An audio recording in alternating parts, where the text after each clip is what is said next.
How do you think the Jews were supposed to know who the Messiah was? Do you think that they were just going to wait for the Bible to come out and then they were going to read it and see if this is what they thought it was?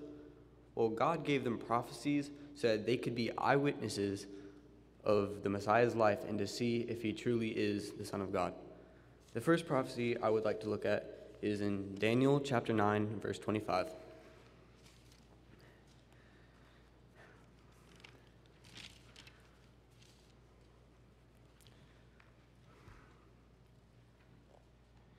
When we're reading Daniel chapter 9, verse 25, we see that Daniel here is prophesying that there's going to be this period of time for restoring Jerusalem, and then there will be a longer period of time until the Messiah comes. Now here, he's using figurative language. He's not literally saying there's going to be 7 weeks or 49 days. This is just something that the Jews are going to understand because they were there when they were building the temple and the rest of Jerusalem. So they would see how long this could take, and they could understand how long this is going to take for them. And then in verse 26, it says, "And after the 62 weeks, Messiah shall be cut off, but not for himself." So here it's saying, first, there's going to be a period of time for the rebuilding of Jerusalem. Then we're going to have a period of time until the Messiah comes. After that, the Messiah is going to be killed. Now, in verse 27, it tells us when this is going to happen. It says, "Then he shall confirm a covenant with many for 1 week, but in the middle of the week he shall bring an end to sacrifice and offering. And on the wing of abominations shall be the one who makes desolate, even until the consummation which is determined is poured out on the desolate." So here it says that in the middle of the week, there's going to be an end to sacrifice, because the Messiah himself is going to be killed, and he will be the final sacrifice. So this prophecy was given to the Jews that they could know when the Messiah is coming and when all these events are supposed to take place. Next, let's look at a prophecy about where he's going to be born. So let's turn to Micah chapter 5, verse 2. In Micah chapter 5, verse 2, we learn two different things. The first thing that we learn is that the Messiah, the ruler of Israel, is going to come out of Bethlehem. So this is where he's going to be born. And we also learn that the one who will rule over Israel, where he's from, is actually from everlasting. So he's not somebody who was just born in Bethlehem and that was his beginning. This has always been the plan. He's from everlasting, and he's going to come out of Bethlehem, and that will be where he enters into the world. Let's read Micah chapter 5, verse 2 now. "But you, Bethlehem Ephrathah, though you are little among the thousands of Judah, yet out of you shall come forth to me the one to be ruler in Israel, whose goings forth are from of old, from everlasting." Here we can clearly see that it's prophesied here that the ruler of Israel is going to be from Bethlehem of Judea. And we also see that he's from everlasting. So this is another clue that people would be able to see. So Jews, when the Messiah came, they'll see this person and they'll say, okay, where was he born? If he's not born in Bethlehem, this is not the Son of God. So this was the second clue that God gave them. Let's look at another prophecy in Genesis 49:10. Here in this passage, Jacob is prophesying about what's going to become of the nations of his sons. In Genesis 49:10, he's specifically talking about Judah. It reads, "The scepter shall not depart from Judah, nor a lawgiver from between his feet, until Shiloh comes, and to him shall be the obedience of the people." So when Judah gets the scepter, basically when Judah starts being the tribe that has all the kings, it's going to stay in their family line, and the lawgivers will also all be from Judah. But eventually someone's coming. So Shiloh's going to come, and he's going to be the final king and the final lawgiver, and the obedience of everybody is going to be to him. And in some other translations, it's actually translated as, "He to whom it belongs shall come."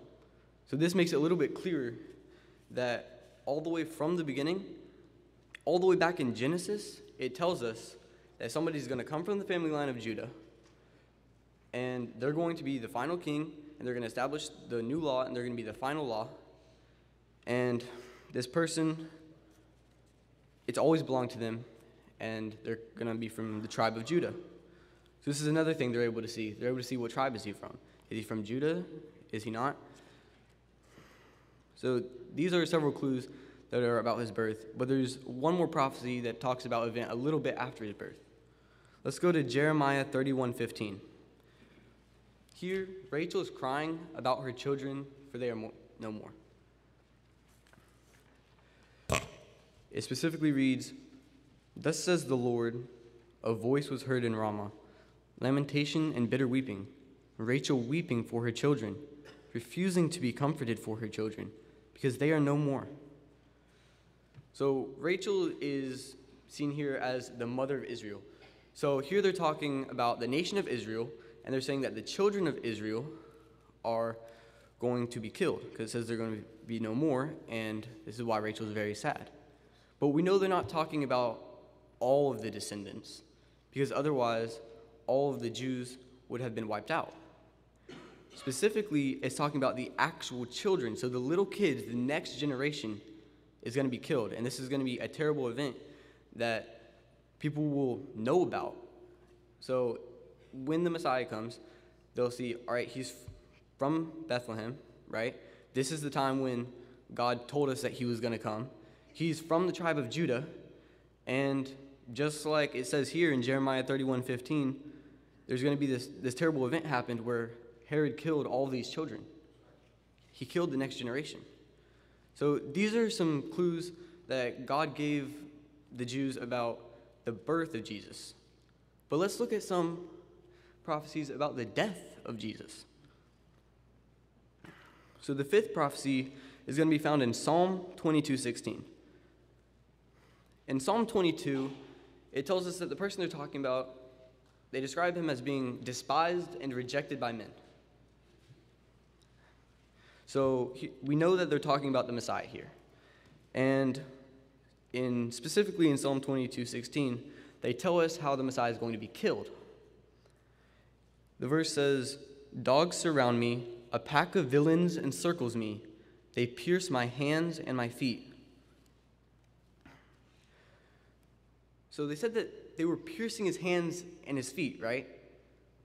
So that sounds like crucifixion.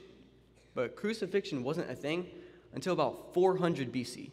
This was written all the way in 1000 BC. Nobody had heard of people being killed this way, and nobody would ever hear of anybody being killed this way for even 600 more years. But they tell us that this is specifically how he's going to die. And so if you're living in the time that this happens, you can see what happens to him, and you can see that he was killed in this way that they didn't even know of a long time ago. And you can see it for yourself. The sixth prophecy is in Isaiah 53:12. In Isaiah 53, again, they're describing somebody as being despised and rejected by men. So we're still talking about the Messiah here. And so this is Isaiah 53:12. It reads, "And he was numbered with the transgressors, and he bore the sin of many, and made intercession for the transgressors." So when the Messiah came to earth, and he was up on the cross, he was bearing the sin of everybody, and he was making intercession for the transgressors, but he was also killed with the transgressors. So while he was crucified alongside criminals, the very people that he came to earth for. He came for everybody, not just the criminals, but everybody. But he was specifically killed among criminals. And so this is something else they could also see. Okay, he's being crucified. All right, that's good. We know that he's fulfilled this prophecy. All right, was he crucified by himself? No, he was crucified with other criminals. All right, and then the seventh prophecy is in Psalm 34:20. So normally in crucifixion, since the job of the Roman soldiers is to make sure that they suffer a terrible fate and end up dying, they will normally break the legs of those on the cross. because this ensures somebody's death. So this is what they do all the time. But it specifically tells us in Psalm 34:20, he guards all his bones, not one of them is broken. So if now you see him, he's on the cross, you see that he's numbered with the transgressors, and normally now what would happen is his legs would be broken. So it would not be a normal thing if his legs weren't broken. And so this specific prophecy is something they can see. They can see his legs weren't broken. They're supposed to be broken to ensure his death, but they weren't. Every single part of it, all of his bones were kept intact. And then the final prophecy that we're going to see is going to be read in Isaiah 53:9. The basic idea in this prophecy is that although Jesus died with the wicked on the cross, he's going to be buried in a rich man's tomb. So let's read it. It says, "And they made his grave with the wicked, but with the rich at his death, because he had done no violence, nor was any deceit in his mouth." Here, grave isn't necessarily referring to his tomb, where he's put after he's been died. Grave is just saying where he's killed. That's what this is meaning here. So it's saying the place he's killed is with the wicked. So that was him on the cross with the criminals. He was killed with the wicked. And then it says, but with the rich at his death. So after he's already died, where is he going to be? I mean, the Roman government just crucified him, right? They could do whatever they want. But it specifically tells us that a rich man's going to come, and he's going to put him in his tomb. That's where he's going to be kept. He's going to be put in a rich man's tomb. And there are far more prophecies than just these 8. So these 8 prophecies were things that they're out of his control. He can't do anything about this. And all of these people could be eyewitness accounts to it and see for themselves that this is the Son of God. And although these are only 8 prophecies, there's actually, the chance of this happening is actually really crazy. It's the same chance as being struck by lightning 142,857,142,857 times. The most I've heard of was like 3 times. So over 142 billion is quite a lot. And this is only talking about 8 prophecies. But there's not only 8, not just 80, 160, or 250. There's actually 332 prophecies, and every single one of them was fulfilled by Jesus of Nazareth, proving he is the Son of God.